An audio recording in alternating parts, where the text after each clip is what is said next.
Mara Solen had small hands and a steady heart. She had grown up in Ashfven, a border village where the roads turned to mud every winter, and the nearest market was half a day's walk through pine trees. Her mother had been a healer, her grandmother before that. Mara had learned medicine the way other children learned prayers, quietly, by repetition, with great respect for what she did not yet understand. She was not remarkable in the way that songs are written about. She was not the most beautiful girl in the village. She was not a warrior, or a noble, or someone whose name carried weight. What she was calm, calmer than most people knew how to be. She had sat beside dying men and held their hands without trembling. She had walked into burning buildings to pull out children, while their parents stood frozen outside. Not because she was fearless, she felt fear like anyone else, but because her hands knew what to do, even when her heart was loud with it. This is the kind of person she was when the royal summons arrived. The letter came on a gray morning in early autumn. A soldier in black armor knocked on her door, handed her a sealed envelope, and stood waiting while she read it. The letter said, in precise and formal language, that her presence was required at the fortress of Vaelthorn. One of the king's soldiers, a man she had treated 8 months ago for a deep chest wound, had taken a turn for the worse. The palace healers were unable to stabilize him. She was the last healer who had successfully worked on him.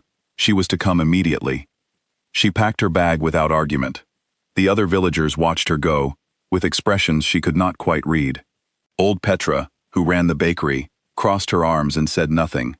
3 children stared from behind a fence post. A young farmer she had known since childhood caught her eye as she passed, and shook his head slowly, as if she were walking toward something she could not understand. She understood more than they thought. Everyone had heard of King Kael Dravenmoor. The stories had been traveling from village to village for years, growing darker with each telling. He had destroyed half his court in a single night of rage. He had sent ambassadors home broken and silent. He had ruled Vaelthorn for 6 years, and in those 6 years, not one person who served him had ever described him as kind, or reasonable, or safe. The curse on his bloodline was the part that made people lower their voices. 3 generations ago, a dying oracle had spoken words over the Dravenmoor family that no one had been able to undo. At certain moments, moments of extreme emotion, of rage or grief or shock, the king lost himself entirely. His eyes turned black. His judgment disappeared. What remained was something that acted on instinct alone, like a storm that had forgotten it was once a man. Mara had heard all of this. She rode to Vaelthorn anyway.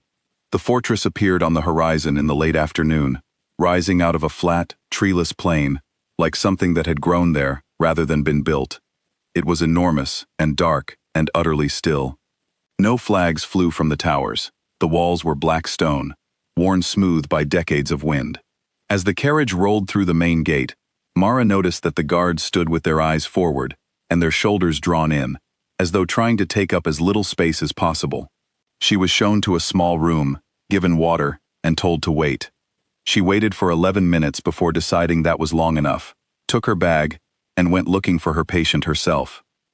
She found him on the 2nd floor, in a room at the end of a corridor. He was sleeping, his breathing shallow but even. She pulled a chair to his bedside and began her examination, working quietly and methodically, the way her mother had taught her. She did not notice the man standing in the doorway until she had already been working for several minutes. When she looked up, she saw King Kael Dravenmoor for the first time. He was taller than she had imagined. His shoulders were broad and his posture was rigid, the kind of rigid that comes not from confidence, but from constant, exhausting self-control. His hair was dark and his jaw was set in a hard line. His eyes were pale gray, not black, as she had half expected, and they were fixed on her with an expression that was difficult to name. Not anger, something more complicated than that. She held his gaze for a moment, then looked back at her patient. "He needs a different compound for the inflammation," she said. "Whatever you have been giving him is not reaching the source of the problem. I will need access to your herb stores." There was a long pause. "You walked into this room without permission," the king said. His voice was low and even. "The door was open," she replied. Another pause. "You should be afraid of me." She set down her instrument and looked at him again. I will be afraid after I finish the job. She turned back to her work. Behind her, she heard nothing for a long moment. Then, slowly, the sound of his footsteps moving away down the corridor. She stayed. The soldier's recovery was slow, and Mara was given a room and told she would remain until he was stable. She accepted this without complaint.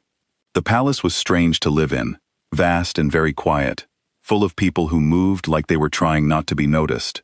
Servants kept their eyes down. Guards spoke in murmurs. The whole place operated at a low hum of controlled anxiety, like a room where someone had just knocked over a glass, and everyone was waiting to see what would happen next. Mara moved through it at her own pace.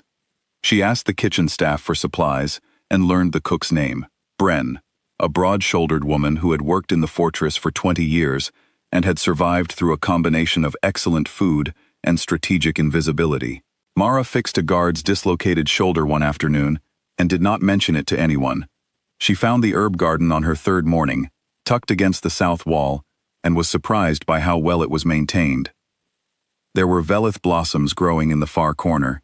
She had never seen them growing live before, only dried, in the collections of the most experienced healers she knew. They were rare and difficult to cultivate. They required specific soil conditions and careful attention over a long period of time. Someone in this fortress had taken great care of them. She was kneeling beside them, examining the quality of the blooms, when she became aware that she was not alone. She looked up. King Kael was standing 20 feet away, watching her. "These are Vaelthorn blossoms," she said. "Most healers have never seen a living one." He said nothing. "Did you grow these yourself?" A pause. "Yes." She looked back at the blossoms. "They are in excellent condition. The soil balance is exactly right. It takes most people years to figure that out." She began describing, quietly and without any particular agenda, the medicinal properties of the plant, what it treated, how it was prepared, which conditions responded to it, and which did not. She was not performing. She was simply talking the way she talked when she was comfortable, which is the way a person talks when they are genuinely interested in something and have no reason to perform. He did not leave. She did not mention that she had noticed. This became, over the following weeks, a kind of pattern. She would be working or moving through the fortress, and he would appear, not intrusively, not speaking, but present. She began to understand that he was curious and did not know how to express it, and that he had been alone for so long that he had forgotten how to simply be in the same room as another person without it being weighted with authority or danger. She gave him space and kept talking. About plants, about the villages she had traveled through, about a winter 3 years ago when a sickness moved through Ashfven and she had been awake for 4 days straight without stopping. About her grandmother, who had known more about medicine than anyone Mara had ever met, and who had laughed constantly at the strangest moments. He listened. She could feel it. One evening, he asked her a question. Just one, and it was a small one. Something about the plant compounds she had been using for his soldiers' treatment. But he asked it, and she answered it, and they stood in the corridor talking about medicinal chemistry for 20 minutes, before he seemed to realize what he was doing, and went quiet again. She did not make it strange. She just said good night, and went back to her room. The night everything changed came without warning, the way the most important moments usually do. A rival pack had been pushing against Vaelthorn's northern border for months. Kael rode out personally to handle the confrontation. He returned in the dead of night, and Mara was already asleep when the sound of something breaking woke her, a heavy crash from the lower level, then silence. She got up. She did not know the fortress protocol. She did not know that when that sound was heard, every person in the building moved in a specific direction, away from the king, to a pre-arranged location where they waited until the danger passed. She did not know any of this, because no one had told her, and so when she heard the sound, she did what she always did. She walked toward it. She found him in the great hall. He was alone. A heavy chair lay on its side near the far wall. He was standing with both hands pressed flat against the stone, his head dropped, his breathing loud and uneven in the silence. When she stepped into the room, he heard her immediately and turned. His eyes were black. Not dark, black. Entirely, completely black, the way no human eye should look. She felt her heart move quickly in her chest. She stood still and did not run. "Leave," he said. The word came out wrong, lower and rougher than his normal voice, as though it was being pushed through something. "I cannot promise what happens if you stay." Mara looked at him for a long moment. "Are you trying to hurt me?" she asked. The question seemed to hit him somewhere unexpected. He blinked. The muscles in his jaw worked. "No," he said, and even that one word sounded like it cost him something. "Then I'm staying," she said simply. She walked to the center of the room and sat down on the stone floor, folding her legs beneath her. "Breathe. I'll be here." He stared at her. She looked back at him, with the same expression she wore at every difficult bedside. Not blank, not fearless, but present. Fully there, paying attention. She started talking, quietly and without urgency. About the garden, about the Vaelth blossoms and what they would look like in spring. About the morning she had seen snow fall in Ashfven, so thick that the world went white in 20 minutes flat. She was not filling silence with noise. She was building something, carefully, the way you build a small fire when the wood is wet. Slowly, with patience, without rushing it. An hour passed. Gradually, something changed in the room. His breathing slowed. His hands came away from the wall.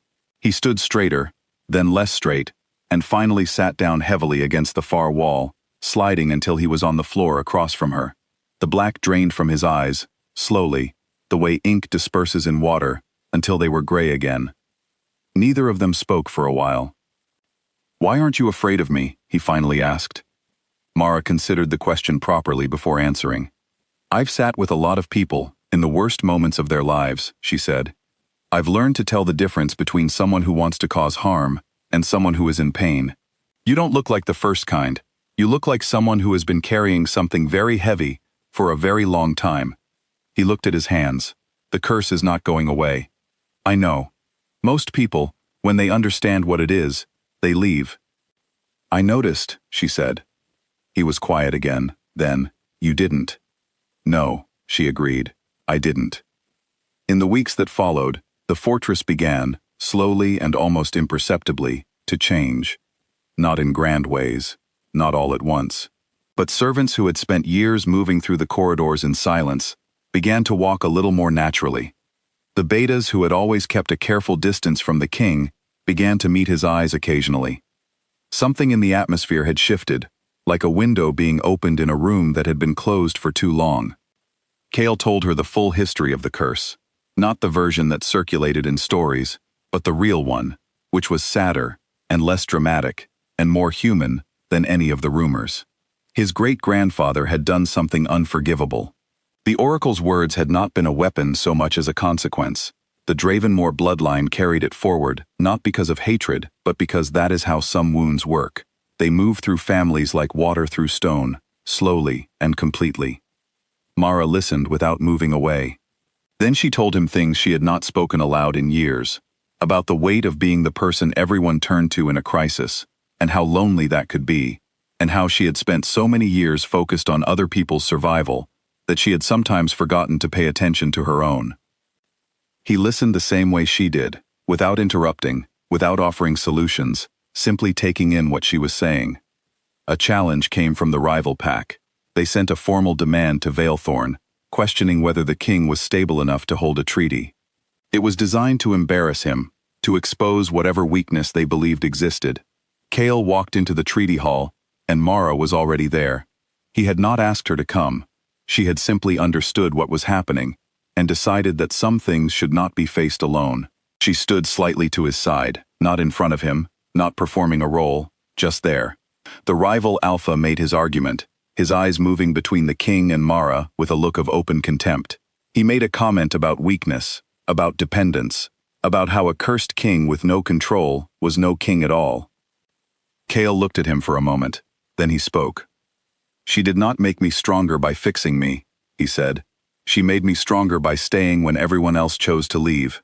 That is the only proof of stability that exists anywhere, for anyone." The hall was very quiet. The rival alpha searched the king's face for the instability he had come to expose. He found nothing.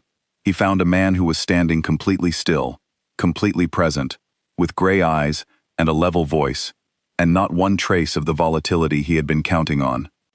The challenge collapsed. In the end, the story did not close with ceremony or declaration. It closed the way real things close, quietly, with small true moments. Kael asked her to stay, not as a healer, not as anything formal or titled. Just to stay. She said she would think about it, and he almost smiled, and that almost smile was the most honest thing she had seen on his face in all the weeks she had known him. The last morning began in the garden, as so many mornings had. The Vaelthorn blossoms were still growing in the corner by the south wall. He stood over them in the early light, and she stood beside him, and neither of them needed to fill the quiet. Around them, the fortress breathed. Servants moved without fear. A guard laughed at something in the corridor. A window somewhere was open, and the smell of autumn came through it, clean and cold and full of the sense of something beginning. The Alpha King of Vaelthorn had been feared for 6 years. He had been known, truly known, for less than 2 months. And the woman who had done it had not come with power, or magic, or anything remarkable at all. She had come with steady hands and a willingness to stay. She had sat on a cold stone floor in the dark and said, "I'll be here," and she had meant it. That, in the end, had been enough.